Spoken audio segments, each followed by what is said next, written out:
later.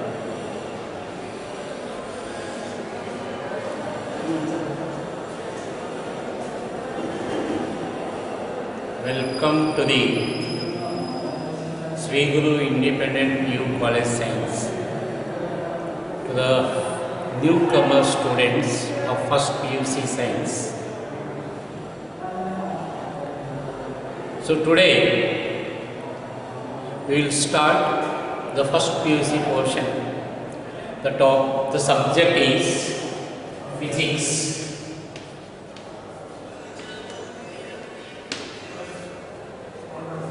For first PUC, the portion for the physics, totally we have the 15 topics, and the topics are as follows. First one, physical world. Second one, units and measurements. Third one, motion along a straight line.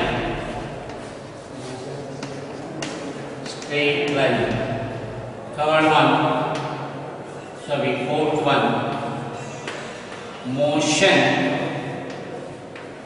in a plane. Fifth one, laws of motion. Sixth one, work, energy, power and collision.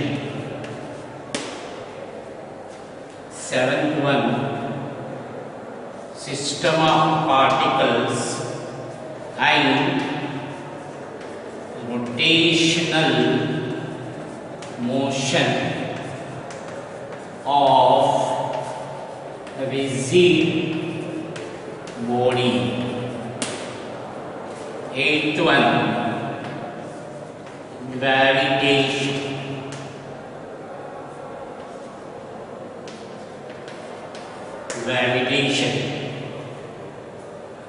Next, ninth one, mechanical properties of solids. Then mechanical properties of fluid. 11th one, thermal properties of matter. Then thermodynamics.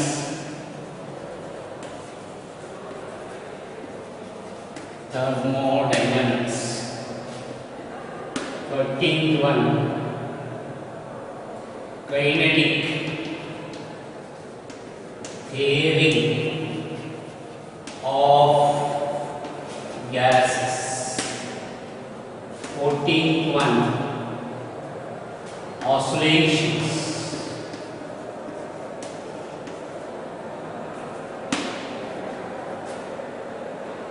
15th and last one, waves.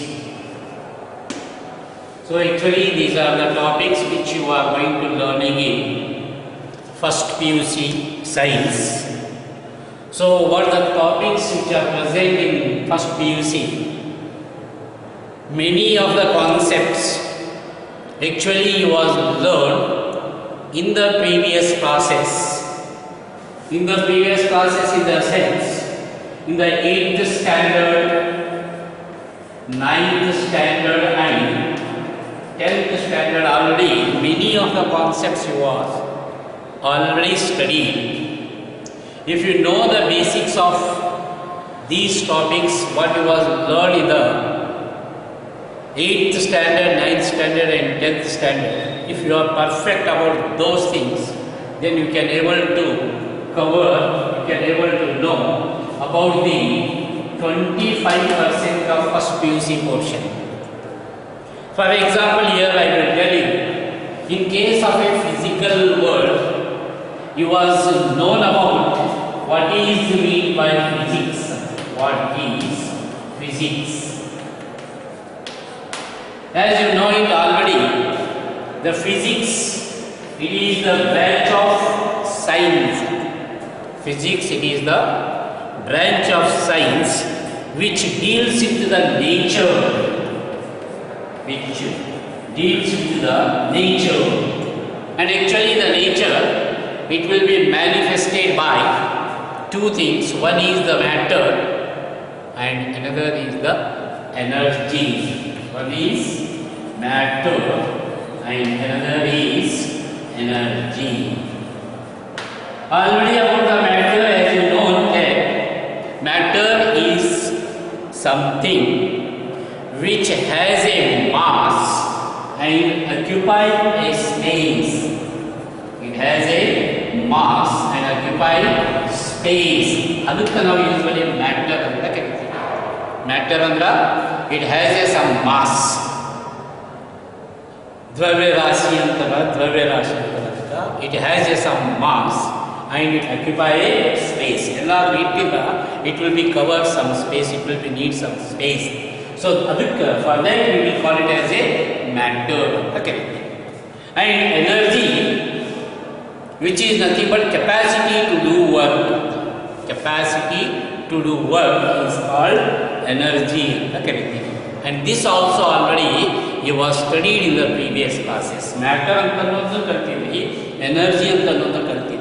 ಅದಕ್ಕೆ physics, it deals with the study of nature. We are going to learning about the nature. ಅಂದ್ರೆ ಅರ್ಥ ಏನು? We are going to learning about the matter and energy.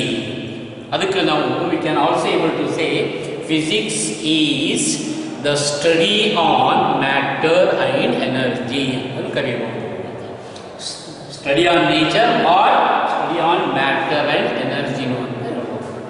And here is matter and energy. Matter and energy, they are non-living things. Now non-living things are also adukka sometimes you can also able to give the definition what is physics anta helidra ನೀವು ಇನ್ನೂ ಹೇಳ್ಬೋದು physics is the study on non-living things anta ಹೇಳ್ಬೋದು. Study on what? Non-living things. Study on non-living things is also called as a physics. Adukka physics you can able to give three types of definitions. One is physics deals with the study on nature and theory. Second one, physics deals with the matter and energy and theory. Or physics deals with the non-living things. ನಿರ್ಜೀವ ವಸ್ತುಗಳ ಮೇಲೆ ಅಭ್ಯಾಸ ಮಾಡೋದಕ್ಕೆ ಭೌತಶಾಸ್ತ್ರ ಅಂತ ಕರೀತೀವಿ. Actually ಇವೆಲ್ಲ ಏನು ಹೇಳಿದ್ವಿ ತನಕ ಅವೆಲ್ಲ ನೀವು already in the previous classes 8th ಸ್ಟ್ಯಾಂಡರ್ಡ್ನಲ್ಲೋ 9th-ನಲ್ಲೋ 10th-ನಲ್ಲೋ ಇಲ್ಲೆಲ್ಲ ಕಡೆ ಕಲ್ತಿದ್ರಿ ನೀವು. ಅದಕ್ಕೆ ನಾವು ಮೊದಲ ಬೇಸಿಕ್ 8th 9th 10th-ನಲ್ಲಿ ಫಿಸಿಕ್ಸ್ ಅಂದರೆ ಭೌತಶಾಸ್ತ್ರದಲ್ಲಿ ಏನೇನು ಲೆಸನ್ಸ್ ಕಲ್ತೀವಿ ಅದರಲ್ಲಿ ಕೆಲವೊಂದು ಬೇಸಿಕ್ ಡೆಫಿನೇಷನ್ಸ್ ನಮ್ಗೆ ಒಂದು ವೇಳೆ ಗೊತ್ತಿದ್ರೆ we can able to know about 25% of the first PUC portion. 25% ನೀವು ಆಲ್ರೆಡಿ ನಾವು ಕವರ್ ಮಾಡ್ಕೋಬಹುದು ಅದರಲ್ಲಿ. ಸರಿ, ಈಗ ಫಾರ್ ಎಕ್ಸಾಂಪಲ್ ಫಿಸಿಕಲ್ ವರ್ಲ್ಡಲ್ಲಿ ಅಂತ ಹೇಳಿದ್ವಿ. ಅದರಲ್ಲಿ ಕೆಲವೊಂದು ಪಾಯಿಂಟ್ಸ್ ಸೈಂಟಿಫಿಕ್ ಮೆಥಡ್ಸ್ ಅಂದರೆ ಏನು, ಕೆಲವೊಂದು ಬೇಸಿಕ್ ಫೋರ್ಸಸ್ ಅಂತ ಬರ್ತಾವೆ, ಅವು ಅಂದ್ರೆ ಏನು, ಅವೆಲ್ಲ ಡೀಟೇಲ್ಸ್ ಕಲಿತೀವಿ ನಾವು. Then later units and measurements the topic second. Units and measurements that also same topic you was learn in the previous classes. And here the physics science units and measurements ಅಂತಂದರೆ ಅಳತೆ ಮತ್ತು ಮೂಲಮಾನಗಳು. ಯಾರು ಕನ್ನಡ ಮೀಡಿಯಮ್ದಲ್ಲಿ ಬಂದಾಗ ಅವ್ರು ಕಲಿತಿದ್ದು ಅಳತೆ ಮತ್ತು ಮೂಲಮಾನಗಳು. ಅಳತೆ ಮತ್ತು ಮೂಲಮಾನಗಳು ಅಂತಂದರೆ ಯೂನಿಟ್ಸ್ ಆ್ಯಂಡ್ ಮೆಜರ್ಮೆಂಟ್ಸ್ ಅಂತ ಕರಿತೀವಿ. ಅಂದ್ರೆ ಕೆಲವೊಂದು ಭೌತಿಕ ವಸ್ತುಗಳು ಫಿಸಿಕಲ್ ಆಬ್ಜೆಕ್ಟ್ಸ್ ಅಂತ ಕರಿತೀವಿ. ಭೌತಿಕ ವಸ್ತುಗಳು, ಫಿಸಿಕಲ್ ಆಬ್ಜೆಕ್ಟ್ಸ್ ಅಂತ ಕರಿತೀವಿ. ಆ ಫಿಸಿಕಲ್ ಆಬ್ಜೆಕ್ಟ್ಸು ಫಿಸಿಕಲ್ ಕ್ವಾಂಟಿಟೀಸ್ನು ಅಂತ ಕರಿತೀವಿ ನಾವು. ಆ ಫಿಸಿಕಲ್ ಕ್ವಾಂಟಿಟೀಸು ಅವು ಅಳತೆ ಮಾಡಬೇಕಾಯ್ತು ಅಂತಂದ್ರೆ, ಅಳತೆ ಮಾಡಿದ ನಂತರ ನಾವು ಅಲ್ಲಿ ಕಂಪಲ್ಸರಿ ಏನು ಮೆನ್ಷನ್ ಮಾಡ್ಬೇಕು, ನಾವು ಅಲ್ಲಿ ಯೂನಿಟ್ಸ್ ಅಂತ ನಾವು ಮೆನ್ಷನ್ ಮಾಡಬೇಕು. ಫಾರ್ ಎಕ್ಸಾಂಪಲ್, ಇನ್ ಜನರಲ್ ನೀವು ಉದ್ದ ಅಂತ ಅಳಿತೀರಿ ಅಂದರೆ ಲೆಂತ್ ಅಂತ ಅಳಿತೀವಿ. ಲೆಂತ್ ಉದ್ದ ಅಂತ ಕರಿತೀವಿ. ಉದ್ದ ಅಥವಾ ಎತ್ತರ ಅಥವಾ ಗಾತ್ರ ಅದಕ್ಕೆ ಅದನ್ನು ನಾವು ಅಳತೆ ಮಾಡಿದ್ರೆ ಅದನ್ನು ಅದರ ವ್ಯಾಲ್ಯೂ ಸಬ್ಸ್ಟಿಟ್ಯೂಟ್ ಮಾಡಬೇಕು. ಆ ವ್ಯಾಲ್ಯೂ ಜೊತೆಗೆ ಏಕಮಾನ ಅಂತ ಕರಿತೀವಿ ಅಥವಾ ಮೂಲಮಾನ ಅಂತ ಕರಿತೀವಿ. ಅದನ್ನು ನಾವು ಸಬ್ಸ್ಟಿಟ್ಯೂಟ್ ಕಂಪಲ್ಸರಿ ಮಾಡಬೇಕು. ಅದನ್ನು ನಾವು ಇಲ್ಲಿ ಯೂನಿಟ್ಸ್ ಆ್ಯಂಡ್ ಮೆಜರ್ಮೆಂಟ್ಸ್ನಲ್ಲಿ ಕಲಿತೀವಿ. ಅದರಲ್ಲಿ basically there are 3 types of systems of units ಅಂತ ಅದಾವ, which you was learn already. ಆ 3 ಟೈಪ್ಸ್ ಆಫ್ ಯೂನಿಟ್ಸ್ ಅಂತಂದ್ರೆ, for example what you was studied 3 types of units and they are CGS ಅಂತ ಕರಿತೀವಿ. CGS system ಅಂತ ಕರಿತೀವಿ. Then second one FPS system ಅಂತ ಕರಿತೀವಿ. Then third one MKS system ಅಂತ ಕರಿತೀವಿ. ಯೂನಿಟ್ಸ್ ಅಳತೆ ಮಾಡೋದ್ರಲ್ಲಿ ಇನ್ನು 3 ಪ್ರಕಾರ ಅದಾವ: CGS ಸಿಸ್ಟಮ್, FPS ಸಿಸ್ಟಮ್ ಮತ್ತು MKS ಸಿಸ್ಟಮ್. C ಅಂತಂದರೆ ಸೆಂಟಿಮೀಟರ್ ಅಂತ ಕರಿತೀವಿ, G ಅಂತಂದರೆ gram, S what second. Centimetre, gram, second. Centimetre ಅಂತಂದ್ರೆ centimetre it is the unit of length ಅಂತ ಕರಿತೀವಿ. Gram is the unit of mass ಅಂತ ಕರಿತೀವಿ. And S is the unit of time ಅಂತ ಕರಿತೀವಿ. ಅದಕ್ಕೆ ನಾವು ಫಂಡಮೆಂಟಲ್ ಕ್ವಾಂಟಿಟೀಸ್ ಅಂದರೆ ಲೆಂತು, ಮಾಸು ಮತ್ತು ಟೈಮ್, 3 ಫಂಡಮೆಂಟಲ್ ಕ್ವಾಂಟಿಟೀಸ್ ಇರ್ತವೆ. ಫಂಡಮೆಂಟಲ್ ಅಂದರೆ ಏನು ಅಂತಂದ್ರೆ ನಾನು ಇದು ಟಾಪಿಕ್ ಹೇಳೋ ಟೈಮ್ನಾಗ ಡೀಟೇಲ್ನಲ್ಲಿ ಹೇಳ್ತೀನಿ. ಯಾವುದಕ್ಕೆ ಫಂಡಮೆಂಟಲ್ ಕ್ವಾಂಟಿಟೀಸ್ ಅನ್ಬೇಕು, ಯಾವುದಕ್ಕೆ ಡಿರೈವ್ಡ್ ಕ್ವಾಂಟಿಟೀಸ್ ಅಂತ ಅನ್ಬೇಕು ಅಂತಂದ್ರೆ ಹೇಳ್ತೀನಿ.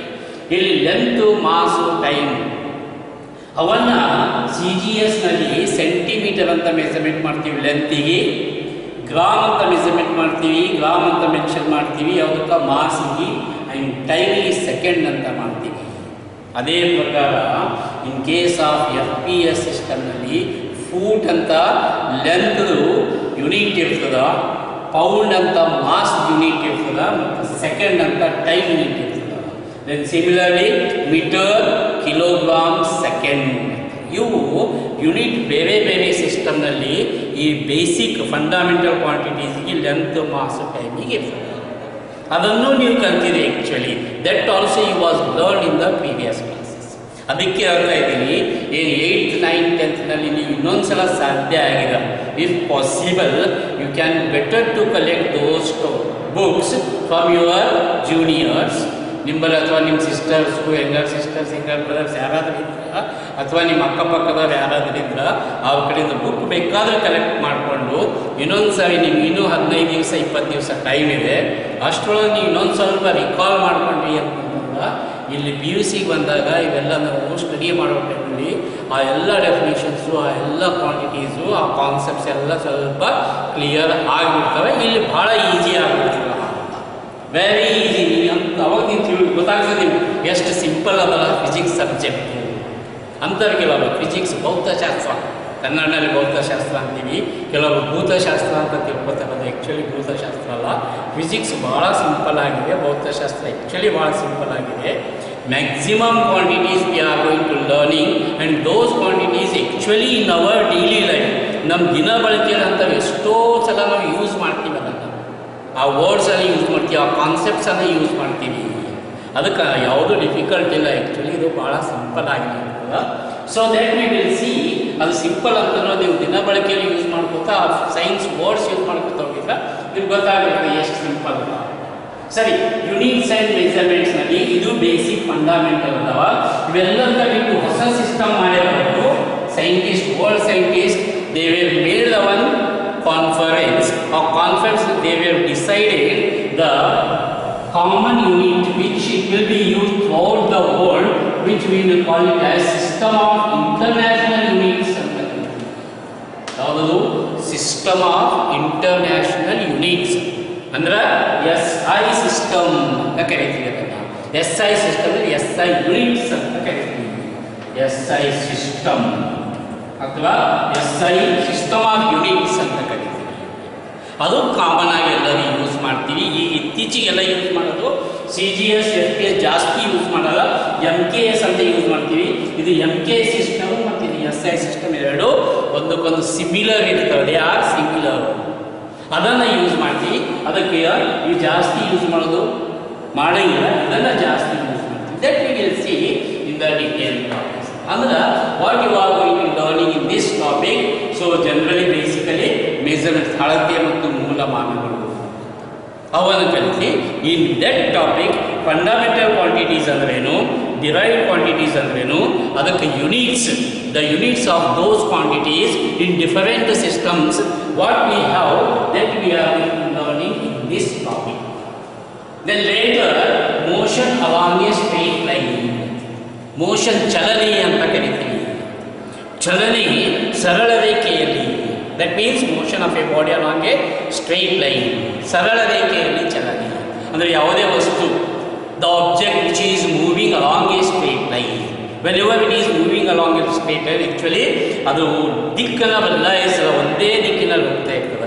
ಯಾವುದೋ ಒಂದು ವಸ್ತು ಒಂದೇ ದಿಕ್ಕಿನಲ್ಲಿ ಚಲನೆಯಲ್ಲಿ ಇರ್ತದೋ ಅದಕ್ಕಂತೀವಿ generally motion along a straight line ಅಂತ ಕರೀತೀವಿ.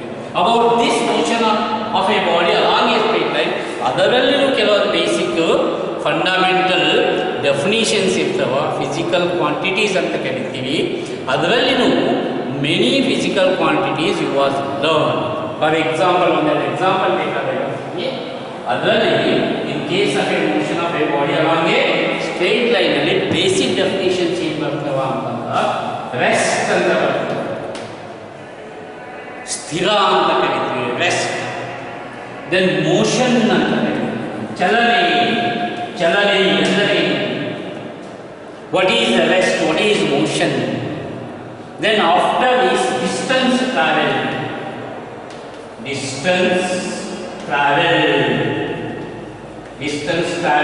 ಚಲಿಸಿದ ದೂರ. ಆಮೇಲೆ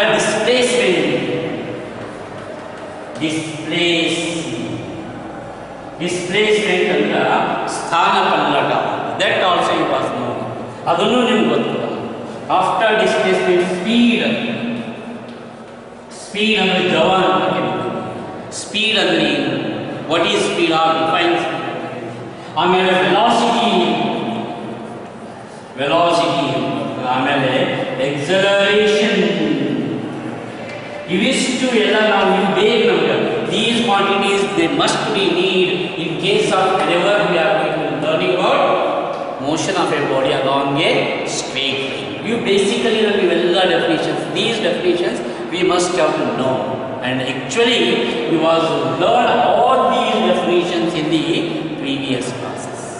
ಇವೆಲ್ಲ definitions ಕಲ್ತೀವಿ. Now we are going to asking, ಮುಂದೆ ನಾವು ಎಕ್ಸಾಮ್ ಯೂನಿಟ್ ಟೆಸ್ಟ್ ಮಾಡೋ ಟೈಮಲ್ಲಿ we will ask define motion definition.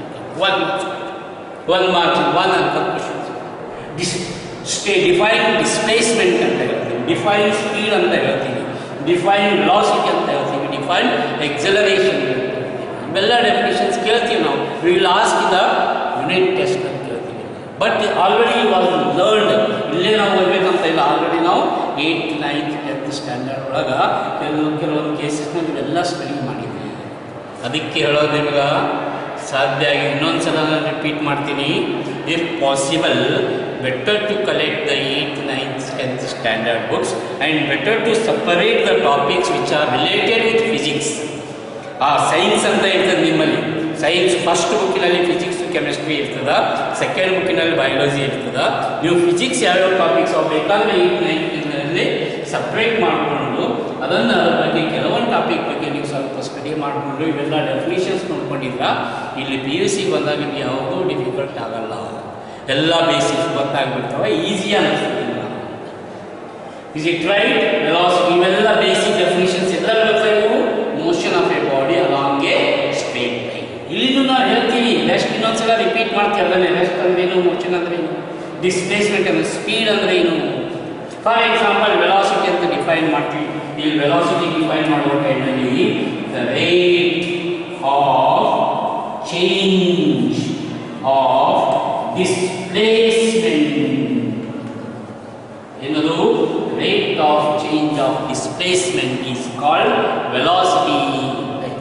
ಅದೇ ಪ್ರಕಾರ rate of change of position ಅಥವಾ rate of change of distance traveled ಅಂತ ಕರೀತೀವಿ, ಅದನ್ನು ಸ್ಪೀಡ್ ಅಂತ ಇಲ್ಲಿ ಡಿಸ್ಪ್ಲೇಸ್ಮೆಂಟ್ ಎಂದು ನಾವು ವೆಲಾಸಿಟಿ ಬರೆದೆವು ಅಂತಂದ್ರೆ we will get the definition for acceleration.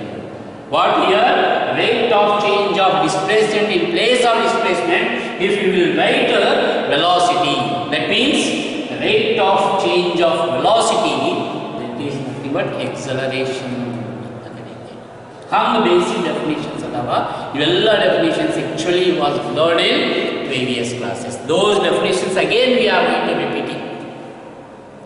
ಇವೆಲ್ಲ ಸೇಮ್ ಅವೇ definition, same definitions we are going to learning ಅಂತ ಅಂದಲ್ಲ. ಆ ಸಿಲೆಬಸ್ಸಿಗೆ ಈ ಸಿಲೆಬಸ್ಸಿಗೆ ಏನು ಡಿಫ್ರೆನ್ಸ್ ಅದ? ಸ್ವಲ್ಪ ಡಿಫ್ರೆನ್ಸ್ ಇರ್ತದ. And the difference is what? In case of a speed, in case of a velocity, there are different types of speed, different types of velocity. ಅಲ್ಲಿ ಸ್ವಲ್ಪ ಬೈಫರ್ಕೇಟ್ ಮಾಡ್ತೀವಿ, ಡಿಸ್ಟಿಂಗ್ವಿಷ್ ಮಾಡ್ತೀವಿ. ಸ್ಪೀಡ್ನಲ್ಲಿ 4 ಪ್ರಕಾರ ಇರ್ತವೆ. ಅದೇ ಪ್ರಕಾರ ವೆಲಾಸಿಟಿನಲ್ಲೂ 4 types will be there. Similarly in case of acceleration also there are 4 types will be there. ಅವು 4 ಟೈಪ್ ಯಾವದಾವ ಅಂತಂದ್ರೆ, ಫಾರ್ ಎಕ್ಸಾಂಪಲ್ ಸ್ಪೀಡ್ನಲ್ಲಿ ಯೂನಿಫಾರ್ಮ್ ಸ್ಪೀಡ್ ಬರೀತೀನಿ ಆಗಲ್ಲ ಬೋರ್ಡ್ ಮೇಲೆ. ಈ ಟಾಪಿಕ್ಗಳು ಬಂದಾಗ ಇನ್ನೊಂದ್ಸಲ ಮೆನ್ಷನ್ ಮಾಡ್ತೀನಿ, ಓವಲ್ಲಿ ಹೇಳ್ತೀನಿ, ಕೇಳಿಸೋ ಸರಿಯಾಗಿ. In case of a speed, 4 ಪ್ರಕಾರ 4 types ಅಂತ ಹೇಳಿನಿ, and in which one is the uniform speed. One is what here? Uniform speed. Second one is non-uniform or variable speed ಅಂತ ಕರೀತೀವಿ. And third one is instantaneous speed ಅಂತ ಕರೀತೀವಿ. Instantaneous speed ಅಂತ the definition I will give you. ಅದರ ಬಗ್ಗೆ ಹೇಳ್ತೀನಿ ಇನ್ನೂ ಡೀಟೇಲ್ನಲ್ಲಿ. ಸದ್ಯಕ್ಕೆ ಟಾಪಿಕ್ಸ್ ಯಾವುವು ಅಂತ ಅದರಲ್ಲಿ ಬ್ರೀಫ್ ಆಗಿ ಹೇಳ್ತಾ ಇದ್ದೀನಿ. ಇನ್ಸ್ಟಂಟೇನಿಯಸ್ ಸ್ಪೀಡ್ ಆದಮೇಲೆ ಎವರೇಜ್ ಸ್ಪೀಡ್ ಅಂತ ಬರ್ತದೆ. ಎಷ್ಟದ ಇದು? 4 ಯಾವ್ಯಾವು? I will repeat it once again. Uniform speed, non uniform speed, instantaneous speed and average speed. ಹಂಗಾಗಿ 4 ಪ್ರಕಾರ ಮಾಡ್ತೀವಿ. That we are going to learning edition in PUC first year. Mostly ನೀವು 8th 9th 10th ಅಲ್ಲಿ ಕಲೀಲಿಕ್ಕಿಲ್ಲ, but here you are going to learn.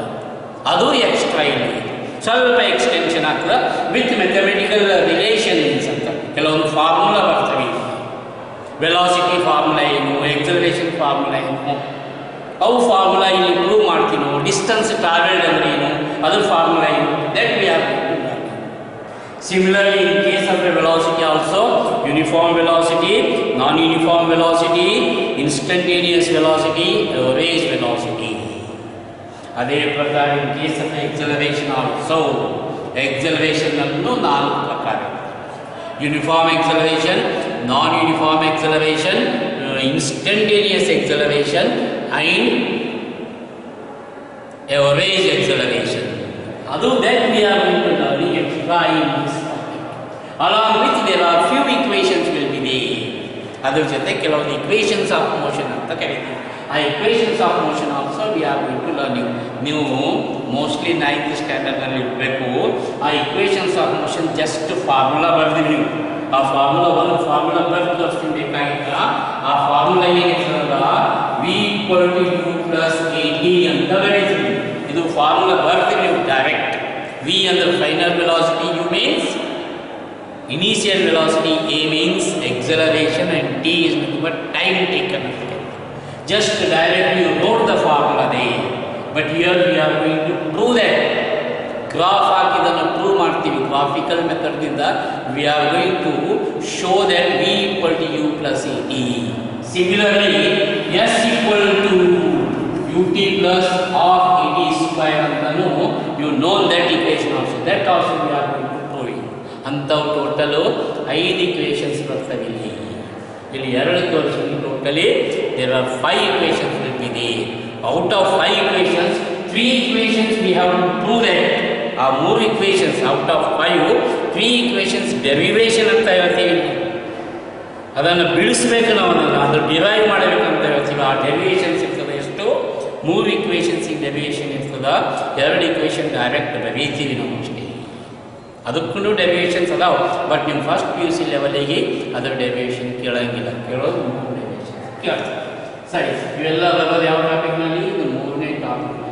ಇವೆಲ್ಲ ಯಾಕೆ ಬರ್ತಾ ಇದ್ದೀನಿ ಅಂತಂದ್ರೆ, why we are going to explaining already ಎಲ್ಲ ಟಾಪಿಕ್ ಬಗ್ಗೆ ಯಾಕೆ ಎಕ್ಸ್ಪ್ಲೇನ್ ಮಾಡ್ತಾ ಇದ್ದೀನಿ ಅಂತಂದ್ರೆ, because of many concept related with these topics you was learn in previous classes. So that if you are very much interested, if you are really you want to get to thorough about the subject, then better to go once again for those topics which was learned in the first PUC, sorry 8th 9th 10th ನಲ್ಲಿ ಏನೇನು ಕಲ್ತಿದ್ವಿ ಇನ್ನೊಂದು ಸ್ವಲ್ಪ ಸಾಧ್ಯ ಆಗಿದೆ ನೀವು revision ಮಾಡ್ಕೊಳ್ತೀವಿ ಅಂತ ಅದರ ಸಲುವಾಗಿ ರಿಪೀಟ್ ಮಾಡ್ತಾ ಇದ್ದೀನಿ ಮತ್ತೆ ನಿಲ್ಲಿ.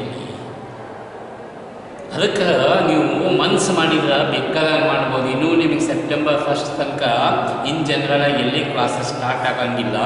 ಅದಕ್ಕೆ ಸೆಪ್ಟೆಂಬರ್ 1 ಅಂದರೆ ಇವತ್ತು ಆಗಸ್ಟ್ 11 ಅದ, ಇನ್ನೂ ನಿಮಗೆ 15 to 20 days ಟೈಮ್ ಅದ. Within these 15 to 20 days time you can be possible to cover all those things which you are learn in the previous classes. ಅದರ ಸಲುವಾಗಿ ಟಾಪಿಕ್ಸ್ ಬರ್ದಿ ನಾನು. For that purpose I wrote these topics. ಇದೇ ಹೆಸರು ಇರ್ತದೆ. For example ಇಲ್ಲ motion in a plane ಇಂದ ಇದುವರ laws of motion. This is actually very familiar topic. ಇದು ಸ್ವಲ್ಪ ಕನ್ಫ್ಯೂಷನ್ಸ್ ಇದು ಸ್ವಲ್ಪ ಟಫ್ ಹೋಗ್ತಬೇಕಾಗಿತ್ತ, ಇದು ಒಂದು ಸ್ವಲ್ಪ ಟಫ್ ಹೋಗ್ತದ. ಆದರೆ ಇದನ್ನು ಸ್ವಲ್ಪ ಈಸಿ ಆಲ್ರೆಡಿ ನೀವು ಸ್ಟಡಿ ಮಾಡಿದೆ ಗೊತ್ತದ ಎಲ್ಲರಿಗೆ. For every student knows laws of motion ಅಂದರೆ Newton's laws of motion. In Newton's laws of motion ಅಂತೂ ಎಲ್ಲರಿಗೂ ಗೊತ್ತಿದೆ. Everybody actually knows. They may be in state syllabus, they may be in CBS syllabus, ICS syllabus, ಯಾವುದೇ syllabus ಇರಲಿ ಎಲ್ಲ ಸಿಲೆಬಸ್ನಲ್ಲಿ ಅದಾವೆ. ಇವೆಲ್ಲ actually ಎಲ್ಲ ಇದು ಅಂತೂ ಕಂಪಲ್ಸರಿ ಇದ್ದೇ ಇರ್ತದೆ. ಲಾಸ್ ಆಫ್ ಮೋಷನ್ ನ್ಯೂಟನ್ನ ಚಲನೆಯ ನಿಯಮಗಳು ಅಂತ ಕರಿತೀವಿ. ಏನದನ್ನ ನ್ಯೂಟನ್ನ ಚಲನೆಯ ನಿಯಮಗಳು ಅವೆಲ್ಲ ಕಲ್ತಿದೆ. Newton's first law of motion, second law of motion and third law of motion. Third law everybody actually knows third law, Newton's third law of motion. That is what, as you know it, for every action there is equivalent opposite reaction. ಅಲ್ಲಿ ಬರೇ ನೀವು statements ಕಲ್ತೀರಿ. You was learn about only statements. ಅದರಲ್ಲಿ ಕೆಲವೊಂದು relations, ಅದರಲ್ಲಿ ಕೆಲವೊಂದು examples ಇರ್ತಾವೆ, ಕೆಲವೊಂದು ಇಕ್ವೇಷನ್ ಪ್ರೂವ್ ಮಾಡೋದಿರ್ತದೆ. For example Newton's second law of motion. Newton second law of motion ಅಲ್ಲಿ F equal to m into a. ಏನದು ಇಕ್ವೇಷನ್? ಅದು the equation is what? F equal to m into a. I think you wrote it direct equation in the previous classes, but we have to show that F equal to m into a by Newton's second law of motion. And finally here also you get mv minus w divided by time. ಇದು equation prove ಮಾಡ್ತೇವೆ ಇಲ್ಲಿ. ಅಲ್ಲಿ ನೀವು mostly prove ಮಾಡಲಿಕ್ಕಿಲ್ಲ, but just ಬರ್ದಿರ್ಬೋದು. But here we are prove that one. ಅದರಲ್ಲೇ ಬರ್ತದೆ ನಾವು ಫೋರ್ಸ್ ಅಂದರೆ there only we are going to learning about what is force. There we are going to study. ಬಲ ಅಂತ ಕರಿತೀವಿ. ಬಲ ಎಂದರೇನು ಅಲ್ಲಿ ಡಿಫೈನ್ ಮಾಡ್ತೀವಿ. ಅಲ್ಲಿ Newton's laws of motion define ಮಾಡ್ತೀವಿ. In case of Newton's laws of motion we are going to defining about force. And that already you know in definition for force, definition for momentum, definition for linear momentum. ಅವೆಲ್ಲ ನಾವು ಕಲಿತೀವಿ. ಅದರಲ್ಲಿ in case of Newton's laws of motion. ಈ topic ನಲ್ಲಿ ಬರೇ loss of motion ಅಂತ ಕರಿತೀವಿ. Loss of motion in the sense Newton's laws of motion.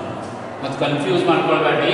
ಇಲ್ಲಿ ನ್ಯೂಟನ್ಸ್ ಲಾಸ್ ಆಫ್ ಮೋಷನ್ ಅಂತಂದ್ರೆ ನೀವು ಇನ್ನೊಂದು ಲಾ ಇನ್ನೊಂದು ನ್ಯೂಟನ್ ಲಾ ಕಲಿತೀರಿ. Here also in case of a gravitation also you are going to learning another law. ಅದಕ್ಕೆ Newton's universal law of gravitation ಅಂತ. Newton's universal law of gravitation ಅಂತ ಕರಿತೀವಿ. ಅದು ಬೇರೆ ಡೆಫಿನೇಷನ್, ಇದು ಬೇರೆ. ಇಲ್ಲಿ ಬರೋದು Newton's first law, second law and third law of motion, ಚಲನೆಯ ನಿಯಮಗಳು ಅಂತ ಕರಿತೀವಿ. ಇಲ್ಲಿ ಚಲನೆಯ ನಿಯಮಗಳು ಗುರುತ್ವಾಕರ್ಷಣೆಯ ನಿಯಮ ಅಂತ ಬರ್ತದೆ. ವಿಶ್ವವ್ಯಾಪಿ ಗುರುತ್ವಾಕರ್ಷಣೆ ನಿಯಮ ಅಂತ ನೀವು ಕರಿತೀವಿ. ಅದು ಬೇರೆ. ಇಲ್ಲಿ ಬರೋದು ನ್ಯೂಟನ್ಸ್ ಲಾ. ಇದು ಮೋಷನ್, ಇದು ಫೋರ್ಸ್ ಅಂತ ಗೊತ್ತಾಗಬೇಕು. After knowing what is force, then are going to learning about work, power, energy and collision. Work, kelasa. Work, what is work? Define work. Already you mostly 9th standard ನಲ್ಲಿ ಕಲಿತಿರಬೇಕು work, energy and power. Work ಅಂತಂದ್ರೆ whenever the force is applied on a body, then the body will be displaced in the direction of applied force. ಅದಕ್ಕೆ define ಮಾಡ್ತೀವಿ. Work is nothing but force into displacement. Force into displacement. Force into displacement. ಇದಕ್ಕೆ work ಅಂತ ಹೇಳ್ತೀವಿ. W equal to F into S. Mostly ನೀವು ಬರ್ದಿರ್ಬೇಕಾದ್ರೆ W equal to F into S. That is work done. ಇದು ಕಲ್ತಿದ already. ಮತ್ತೆ ಇಲ್ಲ ಕಲಿಬೇಕಲ್ಲ. Why we have to learn? But here once again we are going to saying work done is the product of force and displacement, along with not only force and displacement, but it is also depends on the direction of the applied force and direction of displacement. Direction dependent. It will be depends on direction. ಅದಕ್ಕೆ extra equation ಇನ್ನೊಂದು ಸ್ವಲ್ಪ modify ಮಾಡ್ತೀವಿ. After modification we will get F into cos theta ಅಂತ. Cos theta ಅಂತ ಅನ್ನೋದೊಂದು trigonometric ratio ಅದ, which you are going to learning in mathematics. Cos theta ಅಂದ್ರೆ ಒಂದು trigonometric ratio ಅದ. ಅದು ಹೇಳ್ತದೆ ಆಕ್ಚುಲಿ ಯಾವ ದಿಕ್ಕಿನಾಗ ನಾವು ಫೋರ್ಸ್ ಅಪ್ಲೈ ಮಾಡಿದ್ರೆ ಯಾವ ದಿಕ್ಕಿನಲ್ಲಿ ಡಿಸ್ಪ್ಲೇಸ್ಮೆಂಟ್ ಆಗ್ತದೆ, ಅವು ವರ್ಕ್ ಡನ್ ಹೆಂಗೆ ಕಂಡುಹಿಡಬೇಕು ಅನ್ನೋದಕ್ಕೆ this equation is actual equation of into s into cos theta. ಇದು only whenever the force is applied and the displacement is also in the direction of applied force. Force ಮತ್ತು displacement ಒಂದೇ ದಿಕ್ಕಿನಾಗಿದ್ದಾಗ ಇದು equation help ಆಗ್ತದೆ. Force ಒಂದು ಕಡೆ displacement ಮತ್ತೊಂದು ಕಡೆ ಇತ್ತು, ಇದು ಇಕ್ವೇಷನ್ ಹೆಲ್ಪ್ ಆಗ್ತದೆ. ಅದು ನಾವು ಪ್ರೂವ್ ಮಾಡ್ತೀವಿ. That is extra. ಅದು ನಾವು ಎಕ್ಸ್ಟ್ರಾ ಕಲಿಯೋದು ಅದರಲ್ಲಿ PUC ಒಳಗೆ. But up to 9th standard 10th standards ತನಕ ಇಲ್ಲಿ ತನಕ ಆಲ್ರೆಡಿ ಕಲ್ತೀವಿ. Similarly, energy, everybody knows the energy. Energy is nothing but what? Capacity to do work. Energy ಅಂದ್ರೆ ಏನು? Capacity to do work. ಕೆಲಸ ಮಾಡಲು ಬೇಕಾದ ಶಕ್ತಿ. ಅದಕ್ಕೆ capacity to do work is called energy. That is what. But in case of energy, there are different forms of energies are there. There are many types of energy, as you also know it, as you are also knowing. Sun is the main source of energy, especially it is the light energy and heat energy. Directly we are getting light energy and heat energy from the sun. So therefore, sun is the main and natural source of light and heat energy. Everybody knows that one actually. But not only sun is the source of only these two energies, but it is the source of energy for all types of energies. ಬೇರೆ types, ಎಲ್ಲ types of energy, sun is the main source of energy. But all those energies actually ನಾವು direct ಆಗಿ ಸಿಗಲ್ಲ. Direct ಆಗಿ ಸಿಗೋದು ಎರಡು energy, ಒಂದು light energy, ಇನ್ನೊಂದು heat energy. Indirectly can able to convert into electrical energy, convert ಮಾಡಬಹುದು, mechanical energy convert ಮಾಡ್ಕೋಬಹುದು, ಕೆಮಿಕಲ್ ಎನರ್ಜಿ ಕನ್ವರ್ಟ್ ಮಾಡ್ಕೋಬಹುದು, ಸ್ಟೀಮ್ ಎನರ್ಜಿ ಅಂತ ಕನ್ವರ್ಟ್ ಮಾಡ್ಕೋಬಹುದು. ಹಿಂಗೆಲ್ಲ ಬೇರೆ ಬೇರೆ ಟೈಪ್ ಕನ್ವರ್ಟ್ ಮಾಡ್ಕೊಳ್ಳಿಕ್ಕೆ ಬರ್ತದೆ. ಯಾವುದು ಸನ್ಸ್ದಿಂದ ನಮಗೇನು ಎನರ್ಜಿ ಸಿಗ್ತದೆ, those energy, that energy also we can able to convert one form to another form. ಅಲ್ಲಿ ಕನ್ವರ್ಟ್ ಮಾಡ್ಕೋಬೇಕಾಗಿಲ್ಲ, we need some devices to convert one form of energy into another form of energy. And one of the simple, and nowadays it is very dynamic. Nowadays in many cases we are going to using the device, and the device which converts light energy means solar energy, means the energy obtained from the sun. That solar energy can be converted into electrical energy. Although solar energy can be converted into electrical energy. ಇದು ಒಂದು ಇತ್ತೀಚೆಗೆ ಬಹಳ useful ಅದ. It is very necessary. ಅದಕ್ಕೆ government ಬೇಕಾದ subsidy ಕೊಡ್ತದೆ to convert solar energy into electrical energy. If you want to convert this solar energy into electrical energy, for that purpose we are going to using the device, and the name of the device is photocell. Photocell ಅಂತ ನಾವು ಕರಿತೀವಿ. In general we are going to call it generally ಜನ ಏನಂತ ಕರೀತಾರ ಅಂತಂದ್ರ solar cells ಅಂತ ಕರೀತಾರ. solar cells. number of cells ಇತ್ತು ಅಂದ್ರೆ solar panel ಅಂತ ಕರೀತಾರ. ಬಹಳ ಸೆಲ್ಸ್ ಒಂದಕ್ಕೊಂದು ಸೀರೀಸ್ನಲ್ಲಿ ಜಾಯಿಂಟ್ ಮಾಡಿದಾಗ ಅದು ಪೆನಾಲ್ ಅಂತ ಕರಿತೀವಿ. and the panel is but solar panel. Mostly you may be observed where the sunlight is always we are going to get in the daytime. On such buildings, few of the persons they are going to arranging the solar panel on their roof. A roof or ಮಾಳಿಗೆನ ಕೆಲವೊಂದ solar panels arrange ಮಾಡ್ಯಾರ. and whenever the light, sun's light, it will be incident on those solar panels, and that solar panels they will convert solar energy and light energy into electrical energy, and they are going to using their houses to glow the electric bulbs, tube lights, to work the electric fans, to work the fridge. ಎಲ್ಲ work ಮಾಡಬೇಕಾಯ್ತು ನಮ್ಗೆ ಏನು ಬೇಕು? Electrical energy ಬೇಕು. ಆ electrical energy they are going to getting from solar energy, and that you are going to learning in case of a work energy and power. Power is nothing but, it will be nothing but energy, and that energy with respect to time, energy with respect to time or work done with respect to time. ಅದಕ್ಕೆ ನಾವು ಏನು ಕರೀತೀವಿ? rate of doing work ಅಂತ ಕರೀತೀವಿ. what we will call that is rate of doing work, power ಅಂತ ಕರೀತೀವಿ. and this in case of a work we can also able to write energy obtained with respect to time. ಅದಕ್ಕೂ ನಾವು ಕರೀತೀವಿ as a power, and that we have to learn. collision, that we have to learn. collision ಅಂತ ಒಂದು concept ಬರ್ತದೆ.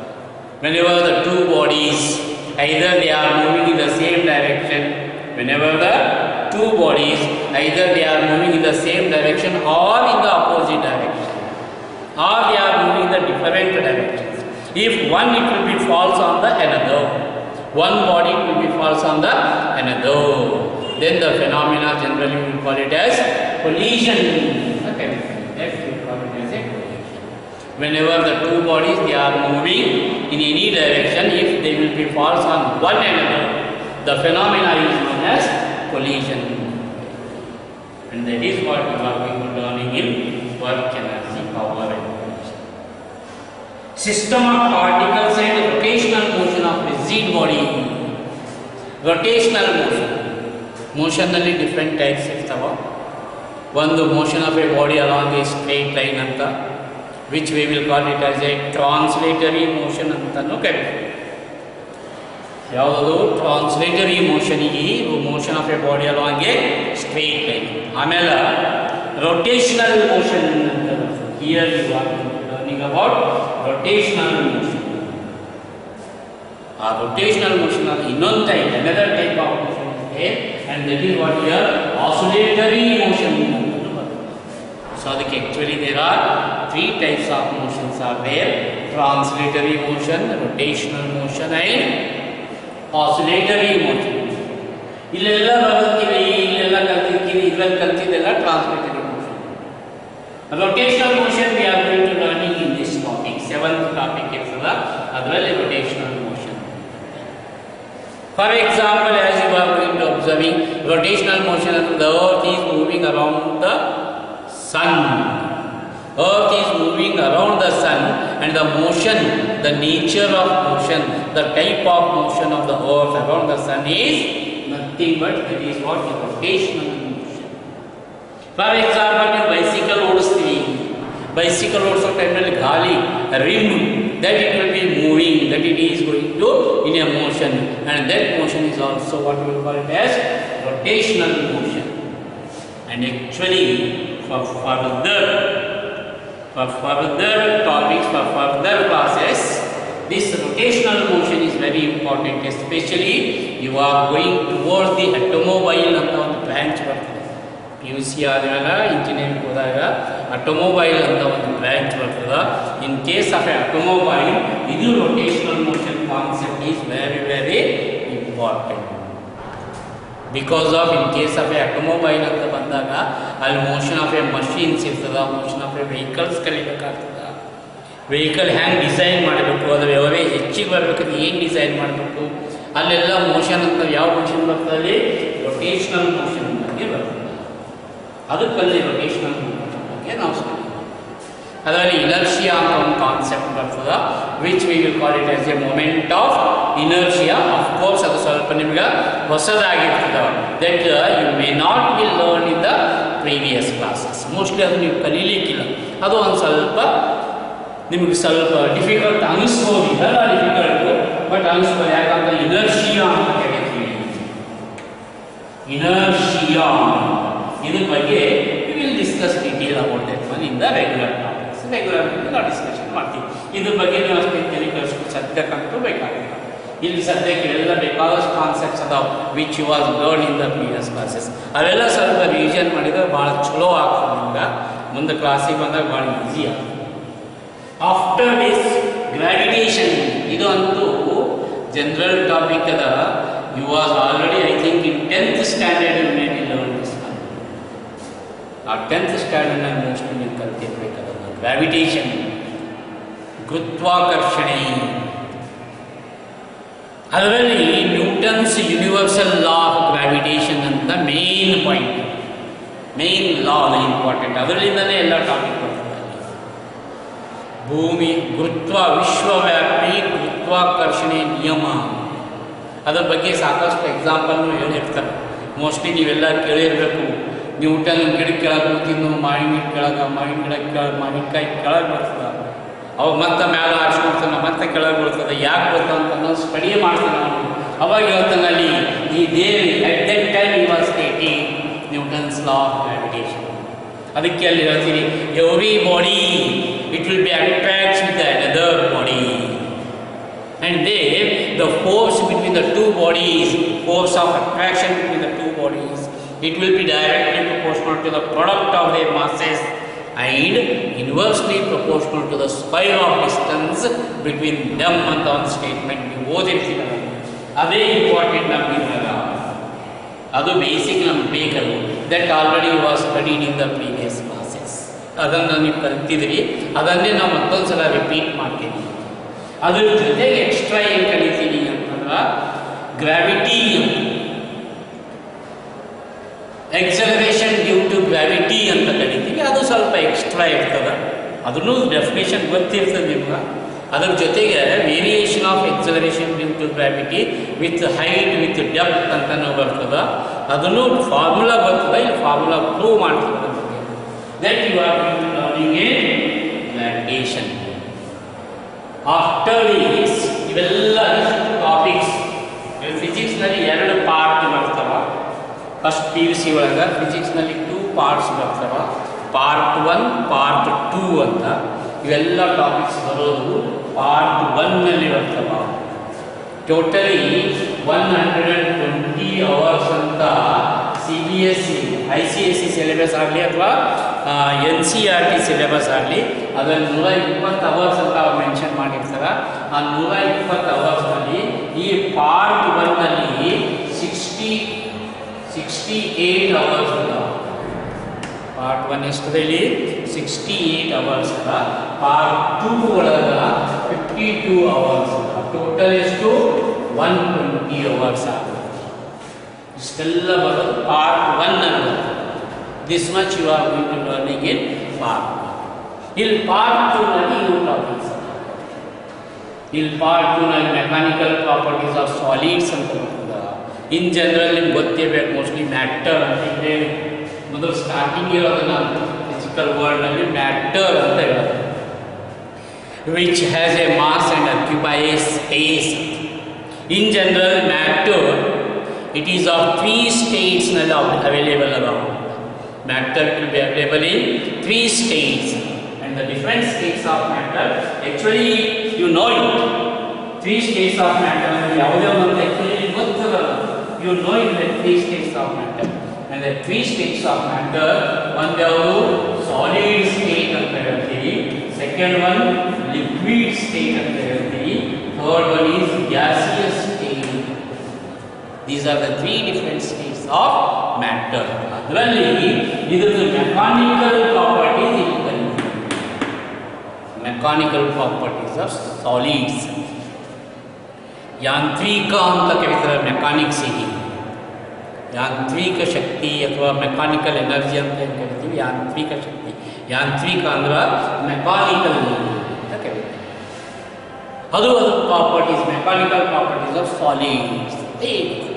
ಅದರಲ್ಲಿ ಕೆಲವೊಂದು properties ಬರ್ತವೆ. For example stress ಅಂತ ಬರ್ತದ, ಸ್ಟ್ರೈನ್ ಅಂತ ಬರ್ತದ, ಯಂಗ್ಸ್ ಮಾಡ್ಯುಲಸ್ ಅಂತ ಬರ್ತದ. ಅವೆಲ್ಲ learning in mechanical properties of solids. Mostly you may be learn Hooke's law ಅಂತ ಮೋಸ್ಟ್ಲಿ ನೀವು 9th ನಲ್ಲಿ ಇರಬೇಕು. ಹುಕ್ಸ್ ಲಾ ಅಂತ you may be study, and that Hooke's law you are learning in this topic.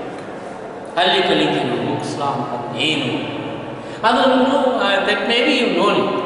ಅದು ಸ್ವಲ್ಪ statement ಚಲೋ ನೆನಪಿದ್ರೆ ಚಲೋ ಆಗ್ತದೆ. Stress is directly proportional to strain ಅಂತ ಇರ್ತದ. Definition is what? Stress is directly proportional to strain ಅಂತ ಇರ್ತದ. Mostly you may be known, ಗೊತ್ತಿರ್ತದೆ. ನೀವು ಬೇಕಾಗಿಲ್ಲ ಪ್ರೀವಿಯಸ್ ಕ್ಲಾಸಿಗೆ ಯಾವ್ದಾದ್ರು ಬುಕ್ ತೆಗೆದು ನೋಡಿದ್ರು ಗೊತ್ತಾಗ್ತದೆ. ಸರಿ, ನಾನು ಇಷ್ಟು ಅಪ್ ಟು 9th ಟಾಪಿಕ್ ಅಂತ ನಾನು ಸ್ವಲ್ಪ ಬೇಸಿಕ್ ಡಿಸ್ಕಷನ್ ಮಾಡೀನಿ. ಇದನ್ನು ನೀವು ಸಾಧ್ಯ ಆಗಿದ್ರೆ ಪಾಸಿಬಲ್ ಟ್ರೈ ಮಾಡಿ. ಪಾಸಿಬಲ್ ಯಾಕಂದ್ರೆ ಮಾಡ್ತೀನಿ ಅಂತ ಒಂದು ಕಾನ್ಸೆಪ್ಟ್ ನೀವು ಇಟ್ಕೊಂಡಿದ್ರೆ ಮಾಡ್ಬೋದಂತದೇನಿಲ್ಲ. ಅದಕ್ಕೆ ಟ್ರೈ ಮಾಡಿ. Better to do it. So therefore up to this we will stop, then remaining we will go for the next class. We will continue mechanical properties of fluids and properties, thermal properties and that we will continue in the next class. Okay, thank you.